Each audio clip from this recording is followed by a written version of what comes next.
Hello friends, welcome to Smita English Academy. So today I share with you another video. So if you want to improve your English, you can watch full video talent. So first sentence is here. मैं bus stop पर खड़ी बस का इंतज़ार कर रही थी. ठीक है, ये किसी को बता रही है कि मैं बस स्टॉप पर खड़ी थी और बस का इंतज़ार कर रही थी. I stood at the bus stop waiting for the bus. Okay, I stood at the bus stop. मैं बस पर खड़ी थी और बस का इंतज़ार कर रही थी. Waiting for the bus. उसके बाद वो बताती है कि मैं वहाँ खड़ी लोगों को जल्दबाजी से गुजरते हुए देख रही थी. I was standing there watching people pass by in a hurry. Hurry मतलब जल्दबाजी, जल्दी. कि मैं वहाँ पर खड़ी थी. I was standing there. ठीक है, पास्ट के बारे में बता रही इसलिए हमने यहाँ पे यूज़ किया है वाज का. वॉचिंग पीपल लोगों को देख रही थी. ठीक है, वहाँ से गुजरते हुए जल्दबाजी में. उसके बाद क्या होता है, आसमान में बादल छा गए. क्लाउड कवर्ड द स्काई और हल्की बारिश होने लगी. And gentle rain began. ठीक है, कि क्लाउड कवर्ड मतलब कि बादल छाए हुए थे और हल्की सी बारिश होने लगी, जिसको बोलते हैं बूंदाबांदी. जैसे ही हल्की हल्की सी बारिश होनी शुरू हुई, as soon as a light drizzle began. ठीक है, ड्रिजल मतलब होता है ये जो बूंदाबांदी होती है ना, हल्की हल्की बारिश होती है. एकदम से जब स्टार्ट होती है बारिश तो हल्की हल्की होती है, उसके लिए हम ड्रिजल का यूज करते हैं. पास खड़े लोग बारिश से बचने के लिए पेड़ के नीचे खड़े हो गए. The people near by took shelter. ठीक है, द पीपल नियर बाई मतलब पास के खड़े लोग took shelter under the tree to avoid the rain. कि ट्री के अंदर खड़े हो गए, जो ट्री के छाँव में. Shelter to avoid the tree rain मतलब कि बारिश से बचने के लिए. हल्की हल्की बारिश हो रही थी.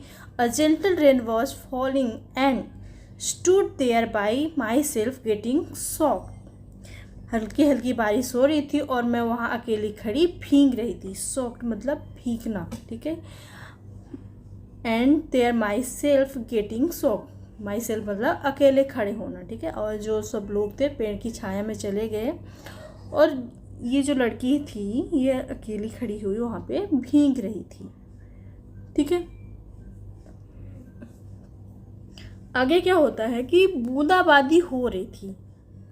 अभी ड्रिजल का यूज हुआ था ना, सेम इसके लिए हम ड्रिजलिंग का यूज कर रहे हैं क्योंकि बूंदाबांदी हो रही थी. इट वॉज ड्रिजलिंग और वहाँ अकेला खड़ा भीग रहा था.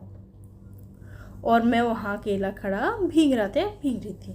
And I was standing there all alone getting wet. ठीक है, हल्की हल्की बारिश हो रही थी. सारे लोग तो शेड में चले गए थे, जो पेड़ का शेड था, और मैं वहाँ अकेली खड़ी भीग रही थी. मैं पूरी तरह से ख्यालों में डूबी हुई थी. I was completely lost in thought. वो खड़ी हुई थी अकेले क्योंकि वो किसी थॉट में डूबी हुई थी. ठीक है, लॉस्ट थी.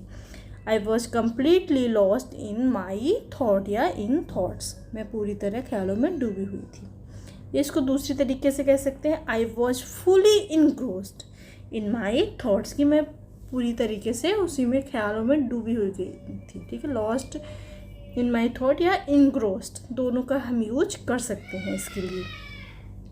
ठीक है, तो बारिश हो रही थी और ये वहीं पे खड़ी हुई थी. इसको तो पता भी नहीं चला कि बारिश हो रही, क्योंकि अपने ख्यालों में अलग ही दुनिया में थी. ठीक है, I was completely lost in my thought या फिर इनग्रोस्ड, बोथ ही वी कैन यूज. जब अपनी घड़ी चेक की तो जब मैंने अपनी घड़ी चेक की तो महसूस हुआ बस कुछ मिनट लेट चल रही है. ठीक है, when I checked my watch I realised the bus is running a few minute late. ठीक है, जब उसने अपनी घड़ी चेक करा, टाइम चेक करा, टाइम देखा कि बस तो कुछ मिनट, फ्यू मिनट लेट है. ठीक है, मुझे डर सताने लगा कि मैं काम पर समय पर पहुंच पाऊंगी या नहीं. I started to fear that I wouldn't be able to reach work on time. की थोड़ा सा उसको ऐसे लगा कि ये पता नहीं बस तो लेट हो रही है कुछ मिनट, तो मैं अपने टाइम पर पहुंच पाऊंगी कि नहीं. I started to fear that I wouldn't be able to reach work on time, कि मैं अपने काम पर, अपने ऑफिस पर अपने सही टाइम पर पहुंच पाऊंगी कि नहीं, क्योंकि बस तो कुछ मिनट अभी लेट दिखा रहा, हो सकता है और भी लेट हो जाए, है ना, क्योंकि अभी तो थोड़ा बूंदाबांदी हो रही है और बारिश हो गई तो बस और लेट हो सकती है। तो वो इस चिंता में खड़ी थी। मुझे डर सताने लगा। इसको दूसरे तरीके से कैसे कह सकते हैं, I began to worry that I wouldn't make into work on time. मुझे डर सताने लगा कि मैं अपने काम पर सही टाइम पर पहुंच पाऊंगी कि नहीं, ठीक है। और वो बहुत ज़्यादा चिंतित हो गई। आई बिगेन टू वरी, इसके लिए ये भी बोल सकते हैं कि मैं बहुत ज़्यादा चिंतित थी, या फिर मुझे डर सताने लगा, या मैं बहुत डर रही थी कि क्या पता सही टाइम पर पहुंच पाती हूँ कि नहीं ऑन टाइम, कि बस और लेट ना हो जाए। ओके, नाउ नेक्स्ट इज, ये सभी विचार मेरे मन में घूम रहे थे, तभी मैंने अचानक एक बस को आते देखा। ठीक है, ये सब सोच ही रही थी कि उसने क्या देखा, अचानक कोई बस आ रही। All these thoughts were running thought my mind when I suddenly मतलब अचानक से, विटनेस अ बस अप्रोचिंग। ठीक है, कि ये सारे ख्याल मेरे मन में घूम ही रहे थे। All these thoughts were running in thought my mind when I suddenly witness अ बस अप्रोचिंग, कि मैंने तभी क्या करा, तभी देखा कि कोई बस तो आ रही है। मैं इस चिंता में थी कि मैं बस में ऑफिस जल्दी पहुंच पाऊंगी कि नहीं, तभी देखा कि बस आ रही है। बस को आते देख, ठीक है, मुझे बड़ा सुकून मिला। आई फील्ड सो रिलीज्ड, ठीक है, I felt so relieved when I saw the bus coming.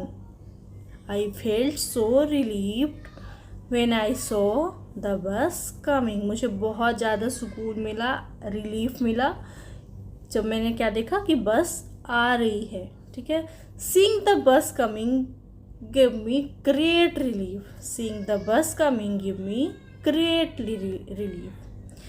ठीक है, या फिर आई फेल्ट, अभी हमने जो पढ़ा कि मुझे बहुत ज़्यादा रिलीफ मिला बस को देखते हुए। ओके, तो दोनों ही सेंटेंस राइट है, दोनों ही आप यूज कर सकते हैं, जो आपको सुटेबल लगे आप वो एक भी कर सकते हैं। हम सब एक लाइन में खड़े हो गए। We all stood in a line. We all stood in a line. और एक एक करके बस पर चढ़ने लगे। One by one, everyone started boarding the bus. One by one, everyone started boarding the bus. और एक एक करके बस पर चढ़ने लगे। ठीक है, so friends, I hope you like this video. If you like video, please do subscribe Smita English Academy and share this video your friend. Okay, thank you for watching.